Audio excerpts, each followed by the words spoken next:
What's up, everybody? Welcome to Podcast Now. I'm Alex, and in this video, I want to talk about one thing that worries me for Scream 6. Now, this is not meant to be some, gotcha clickbait kind of thing. This is meant to seriously talk about something that I loosely knew in my head, but I never really talked about. I never really kind of investigated as much as I'm going to try to do with you guys here. And the worry is not on the movie itself. Of course, there could be worries there. The Nev situation is definitely getting better, right? And we are all feeling good. So why not make you all feel bad about something now? And that's what I'm here for. So I want to look at the release schedule for 2023 because I was thinking, well, I've talked about reasons why I believe, for better or for worse, or for good or bad, I believe Scream 6 won't make as much money as Scream 5. And it's for a variety of reasons, not just for one specific thing. Nev would be one, but, having her back maybe resolves that issue, right? But one thing I didn't really take into consideration is where the movie releases in respect to everything else. One thing I want to do before I go into where Scream 6 lies, Scream 5 really had everything to itself. Now, I will give you this, and I will just say this for transparency. It may be unfair to compare 5 to 6, considering 5, you're still coming out of, the stuff around the world, and 5, realistically, was kind of all on its own. The next big thing, I believe, was, Uncharted. In terms of a big blockbuster movie that made, a lot of money, it was actually Uncharted, which was quite a while after, Scream 5 had roughly, 2 to 3 weeks easily on its own, after release, and before it released, it really had nothing to deal with, right? It's not like a big blockbuster movie released the week before and Scream was coming in the week after. That didn't happen. Now, this year was an abnormal year, right? We're kind of getting into it, and next year is probably more reflective of what movies were, say, back in 2017, 18, 19, or even before then, right? We're getting back to almost normal. Hopefully nothing bad happens. But, that's where we're at. So one thing that worries me about 6, well, let me read you out the movies that release in 2023 around Scream 6's time. March 17th, Aquaman 2. March 24th, John Wick Chapter 4. March 31st, Scream 6. So even before I now go in, which we'll go into April, already it's so much different than what you had for 5, right? Again, 5 had nothing really to deal with when it came out. It easily won the box office week 1, and it stayed pretty good, from that point on. It didn't really have a lot of competition. It did, just not a lot. And if you want to make the argument, well, Alex, it still did this. It didn't have this competition. Now, I am not high on Aquaman 2, thanks to a certain Amber Heard, but, Aquaman 2 is gonna make a lot of money. I mean, will it make the same money as Aquaman 1? No, I think it's gonna drop substantially. Substantially, meaning the first one made $1 billion and $50 million.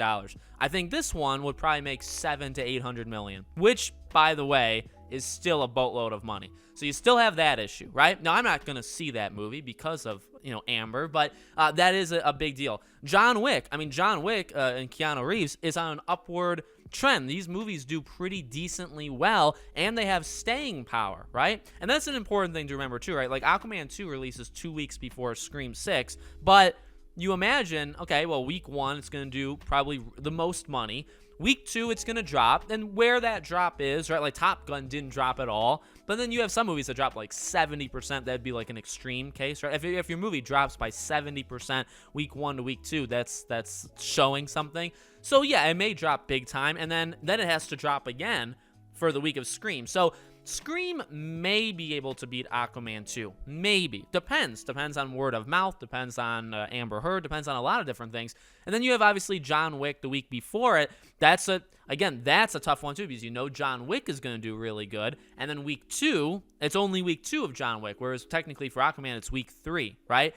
That, how much does John Wick fall off? I really could see a world where Scream comes out. And again, this is not representative of the quality of Scream 6. This is honestly taking a really step back approach and just looking at, well, literally what else is around Scream 6 that could hurt. Because if the economy's not doing too great. If a normal person, an average Joe, has money to see one movie in March, say, and it's not everybody, but say there's people like that, that person maybe back in January of this past year chose Scream because it was the only thing.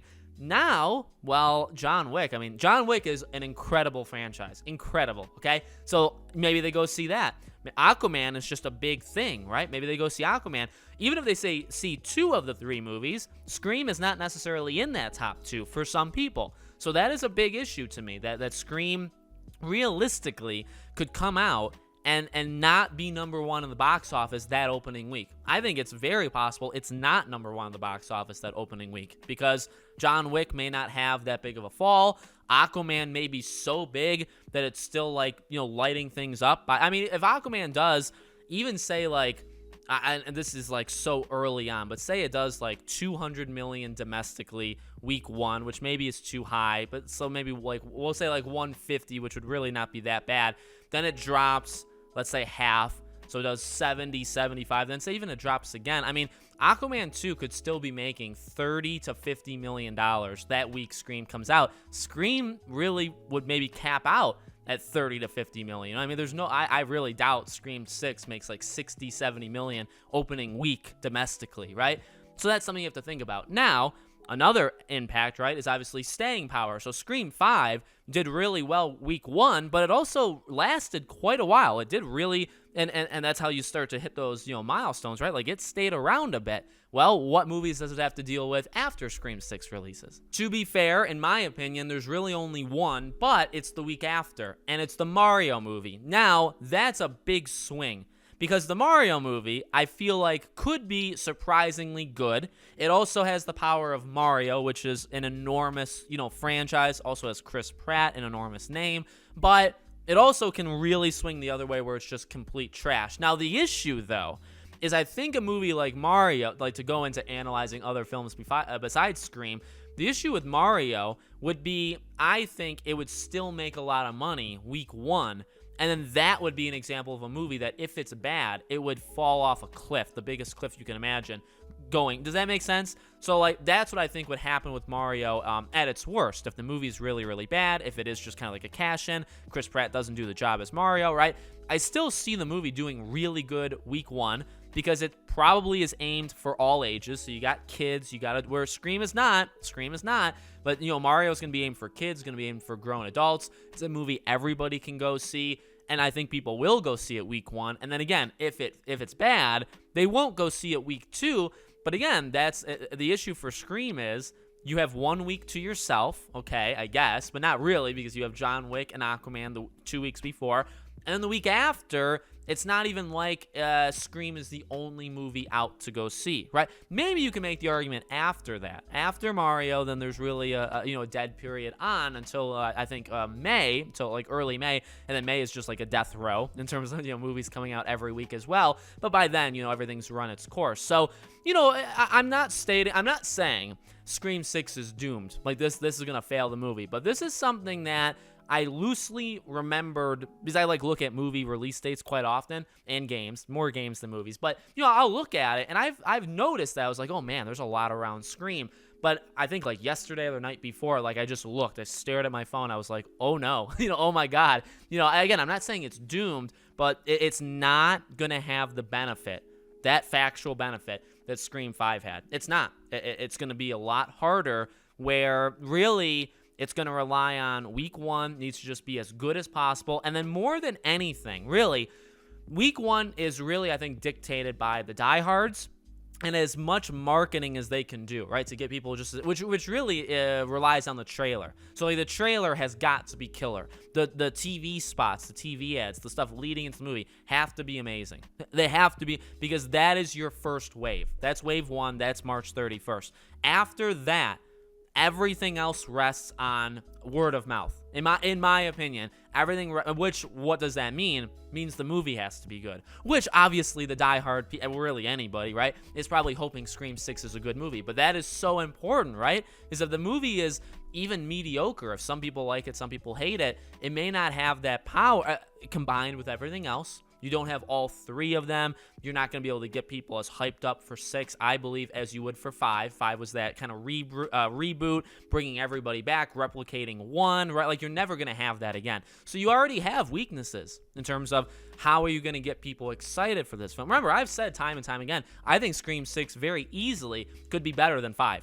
But like very easily, I think 6 could be better than 5. So I'm not necessarily worried about the quality. I think it could be fine. And I guess, and then maybe that should calm me down, right? Because like if the movie's really good, I think word of mouth should carry it. And the final thing I'll say here to wrap it up, why did I make this video? Why am I even talking about it? Well, it really has to do with the future, right? I mean, like, yes, we will obviously discuss major elements of 6 and analyze and review and all that stuff, but ultimately, what I'm talking about here, right, box office numbers, comparing it to other movies coming out around it, like, it needs to make its money to get a Scream 7.